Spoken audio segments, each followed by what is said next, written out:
Hi, folks. Welcome to the Prepared Homestead. This is Travis. Thank you all for stopping by to watch. Today it's kind of cloudy and cool for another weather report in the Ozarks. It's not supposed to be getting any snow, at least through the end of the year. At least that's what the weatherman's saying. And we've had not one single flurry here. So that's a little unusual for us. Slightly above average temperatures. I mean, we've had some cold, but just no precipitation in the white form. We've had a little bit of rain the last couple of days and supposed to get more this week, but it doesn't look like that we're going to get any snow in that mix, which is actually kind of okay with me. The children would love to see it, but I'm kind of okay with that. A little quick tip for you to stay a little bit more prepared. Just some advice, something to think about. Wouldn't be keeping a lot of money in the banks right now. Not going to talk about details of why that is today, but I don't know. From everything that I've been reading and seeing, I just wouldn't keep a whole lot of extra money in the bank. Find other places that's a little bit more secure to put it. Anyways, you ever wonder how fast we are losing this country, how far it's gone? If that is something that you've ever thought about, maybe you'll find this of interest. This morning, apparently, the state of Minnesota has voted, or the people have spoken, however it has gone, to replace the flag of Minnesota with a new flag. Right here, the top one, that's the old flag of Minnesota. The bottom one, that's the new flag of Minnesota. Why does this matter? Well, it's definitely a very different flag, changing quite a bit. But what's interesting is I'm going to show you a couple of other flags here. These are flags of Somalia. Did you notice the similarity there? Colors, shapes, styles between the new flag and the flags of Somalia. Maybe it's just a coincidence, right? Because you know how we all believe in coincidences. That it just so happened that the new flag of Minnesota bears some striking similarities to flags of Somalia. And considering that Minnesota has been really overrun with Somalia refugees and other folks from, Islamic Muslim background. It's just a coincidence, I'm sure. How fast are we losing this country? Here's a couple of videos I'm going to show you back to back. These are videos filmed just this past week of one is, if you can see the river there, that's the illegals that's actually made it into this country. They're on the Texas side there of the river, being processed as they come across. In that video, the cameraman guy is asking them where they're from, and they're from all over the world, not just south of the border. They're from everywhere. And there's another video I'll be putting up here at some point. And it's a train driving by. This is in Mexico. And as the train's driving by, there's just hundreds and hundreds of people on foot in a big old caravan that's working their way to the U.S. border. This past week, the governor of Arizona deployed National Guard troops, Arizona National Guard troops, to their border to try to protect it a little bit more, because they are pouring across the Arizona border in mass numbers. They're estimating in some areas that in certain crossing points that up to 15 to 20,000 a week, potentially more. How fast are we losing this country? Well, excuse me. Pretty fast, it looks like.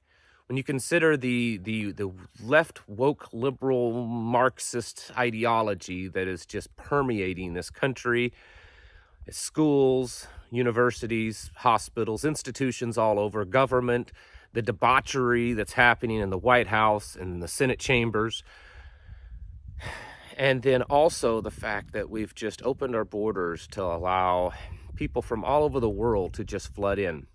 I was listening to this interview with the Prime Minister of Italy. It's in Italian, so there's no point in actually showing it. You'd have to, read the translation of it. But she makes a good point. She said she's come to realize that The people from these third world countries that are, and I'm paraphrasing it, these are my words, paraphrasing what she said, but the people that are pouring into these, from these third world countries, the cultures are so vastly different from what we have here in the West that there's this massive clash. They can't seem to get along. They can't seem to meld together. It's two dramatically different cultures. You and I know that. And it's not a thing about skin color or race or even religion. It's about the fact that it's completely drastically different cultures that are clashing together, and it's just not going to work.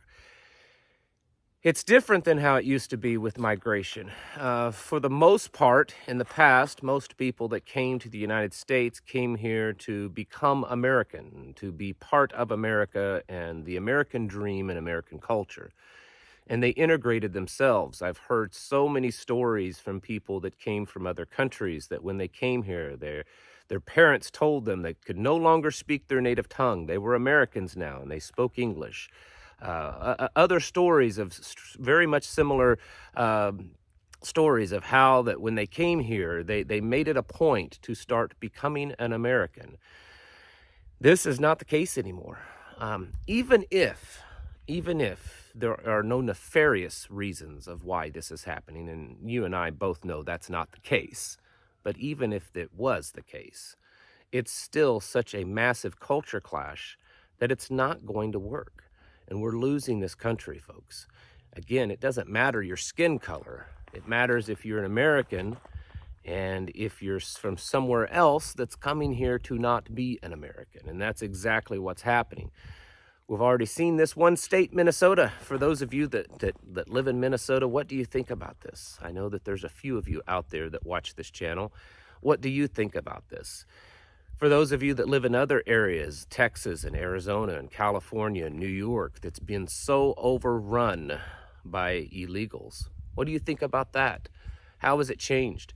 And to back up my opinion that it's not just about race and skin color, I know of several, not one or two, several families that I've met over the past 2 or 3 years here in my state of Missouri that are Hispanic. They're from Texas, and one of them, in fact, their family had lived in that area of Texas for a few hundred years, and they moved up here because they could not stand the amount of illegals that were pouring into their area. Now, one might say, well, a lot of those illegals are technically the same race as you, so why would it bother you? Again, it's not about skin color or race. It's about clashing of cultures. And they said that they had to get away from it, so they moved up here. And they were seeing that all over. We're seeing more and more Americans, regardless of skin color, moving away from places like this and basically giving them over to the influx of illegals, regardless of what country or region they're from. We're losing this country in this way, folks. You can't have 5 to 10 million or more illegals poured into this country every year and not think that at some point it's going to have dramatically negative effects to this nation. We're also losing this country in the sense that most Americans are having less children. If you look, the population numbers and the reproductive numbers are very low. And so while the replacement numbers for Americans are low, we're being replaced with people from other countries. Look at what's going on in Europe right now. That's exactly what's happening here in the United States. And the only reason why we may not feel it quite as dramatically is simply because America is much bigger and has a lot larger population. So it's going to take a little bit longer for it to directly affect us. But I assure you that it will, especially at the numbers that are pouring across this country and across the border. You can't have 250,000 people a month or more poured into this country and not have a negative effect. You can't have 5 to 10 million or more pouring into this country every year and not have a negative effect. It is happening. and it's going to affect a lot of things. And even if the world wars and the pandemics and the EMPs and the cyber attacks don't happen, the fact that we're having millions and millions pour into this country from developing third world nations that really have no interest in integrating and becoming American, well, that's going to change the face of America. It's going to change your state like it has already in Minnesota, and it's going to change the neighborhoods that you live in. And if you're not preparing for this, it's going to catch you off guard, folks. One of the solutions is to leave, to get out. I know a lot of people say that's a horrible idea. Stay there and fight for your state, fight for your neighborhood.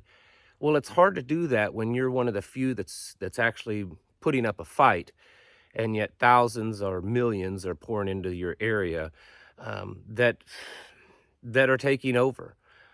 I think it's better to fall back and regroup to an area where there are more people like you, more conservatives, more traditional Americans, that you can kind of band together. Now, what is the ultimate final solution to all this? I don't have that exactly, and if I did, I probably wouldn't share that with you here on YouTube. But I'm telling you, you need to be preparing for this. This is massive population replacement that's going on, and it's devastating to this country, and it's devastating to you and I. And if you look at the crime rates and the disease rates and many other things that are going on in other parts of the world that's also dealing with this, it's going to start affecting you where you're at too. Even if you're far away from the southern border, and you might think that it's not going to bother you, it is. Look up at the Northeast. They're quite a ways from the southern border up in the Northeast. And yet states like Maine and New Hampshire and others are also dealing with massive influx of illegals into their areas in certain towns. This is going to affect all of us, folks. And you need to be getting yourselves prepared, stocking up, banding together with others of like mind, and formulating a plan of how you're going to deal with this as it starts to hit your area. We may not have every solution out there to every problem, but we can certainly get ourselves ready for the impact when it hits us. Folks, it's time to get your houses in order and to prepare yourselves mentally, physically, and spiritually. Thanks for watching, and I'll catch you in the next video.